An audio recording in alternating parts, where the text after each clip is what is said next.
Hürmetli vatandaş, endi vaziyet doğrusu da muavu gepler, tüvendi gepler karanlar.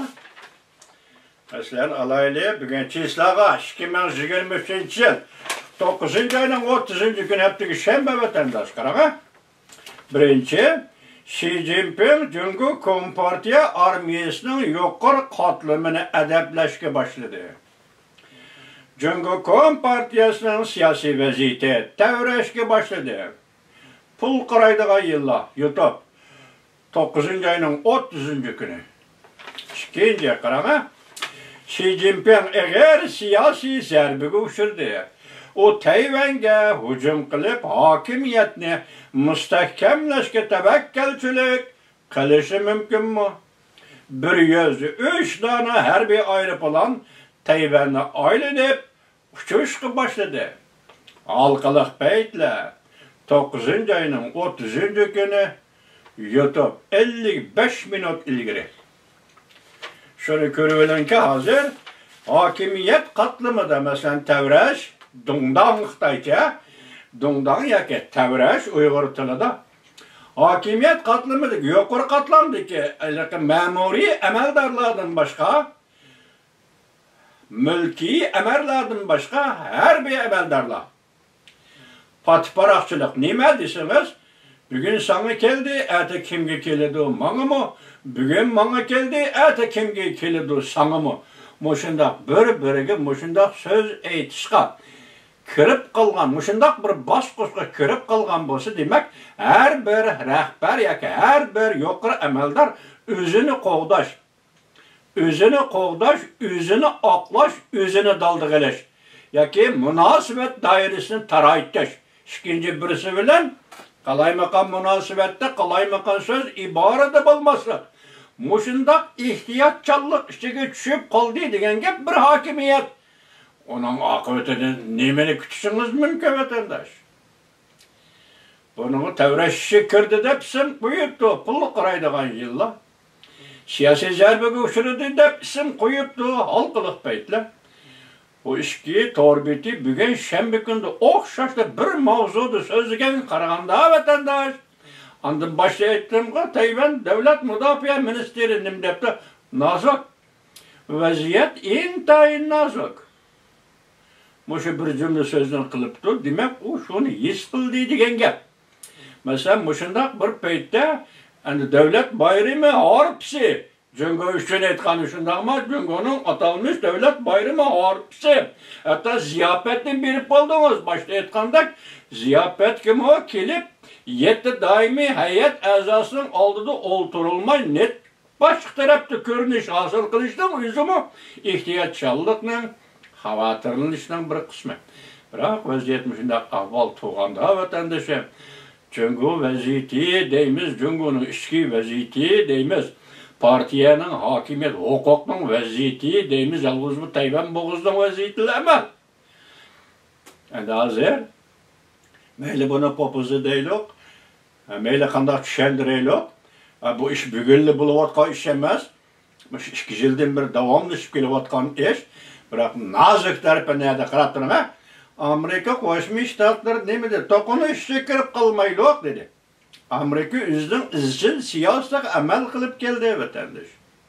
Hatta Cungo'nunki 28. günü Cungo'nun devlet bayramını hatırlaştığını, yoki hatırlaş murasimi ötközgende Cungo'nun Amerika Washington'da turuşluq baş elçixanası 2 nefer Amerika Qo'shma Shtatlarının yuqori darajalik amaldori bu murasimi qatnashdi, bu qaltisi başlanış. Cungo'yla yirikleşken ve 3-5 yıl içinde Amerika Qo'shma Shtatlarının maslashib yoki oradaki ciddi münasebetlerini pesaytayli degan maqsadda devlet bayrami hatırlaş, baş elçinin hatırlaşığına qatnaşqanlığı bu katlı iş vatandaş. Amerika'nın pozisiyası şundak bolup durgan vaqtda sayyani 103 dana aeroplana Tayvan boğuzuga avatishim, Tayvanni aylanib uçurishim bu yani qandaq shaklli tahdid boludu bu. Bunu vədisini turuş deymizmi, yoki vədisini yeniveliş deymizmi mesela? Amerika Qo'shma Shtatlari bergan vədisini ching turush va yoki Amerika Qo'shma Shtatlari bergan vədisini yenivelish deymizmi? Tungi so'zildi. Tashqi ishlar ministri Wang Yi yaqinda Washingtonni ziyorat qildi. Prezident Joe Biden bilan rais Xi Jinpingning 11-oyda San Fransisko shahrida ko'rishishini, suhbatlashishni o'rinlashtirdi dedik. Bu xabar bo'lib o'tirg'i chiqib bo'ldi. Bugun endi 103 aeroplan Tayvan bo'g'izida uchib yurgani bu yana nima ish vatandosh?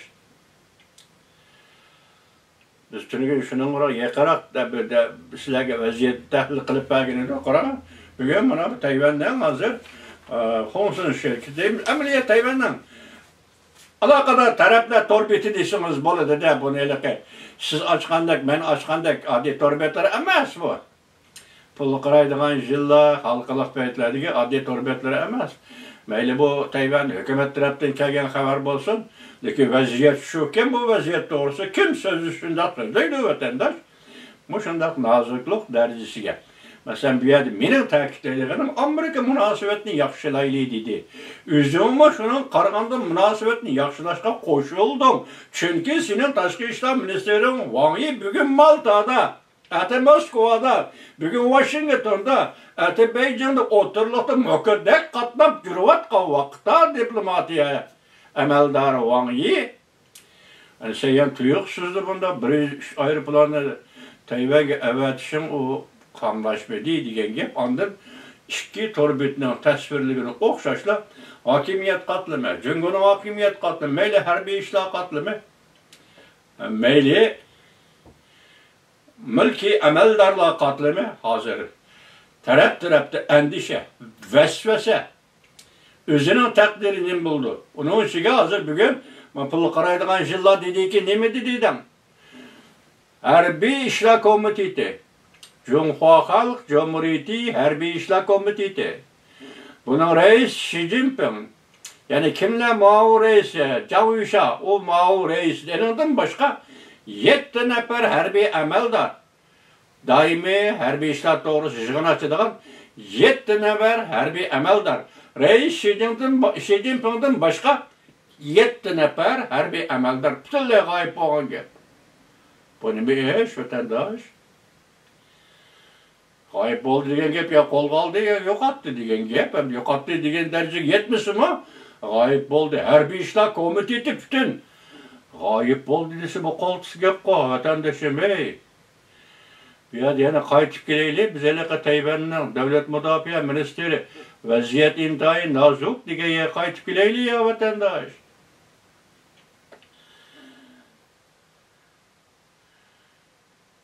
Vaziyat qanday tushundirsiniz, qanday aytsiniz, amaliyat shukan, endi amaliyatning noziklik darajasi u bir natija. Yoki salbiy jihatdan, yoki ijobiy jihatdan bir natijani o'ttirg'i elib chiqish, dal bugun 9-oyning 30-kuni yoki 9-oyning oxirgi chekki deydi. Hech kim bu chekni belgilab bergan emas, so'ngan nima dedik? Jungchu Jie deydi kana, Xitoycha bayramning ismini Aytoqoch bayrami dedik.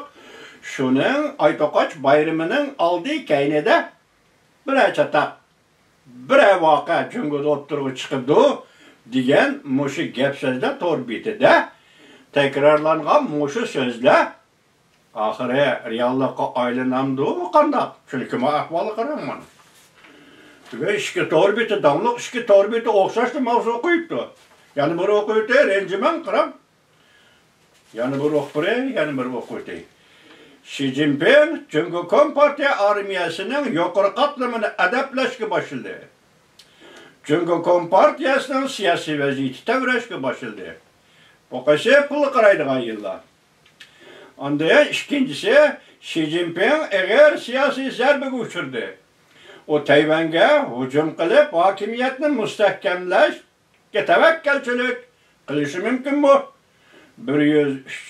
103 tane harbiy aeroplan Tayvanni aylanib uchishga boshladi. Halqiliq paytda 30-kun. Vaziyat, bugungi vaziyat mana mushu vatandosh.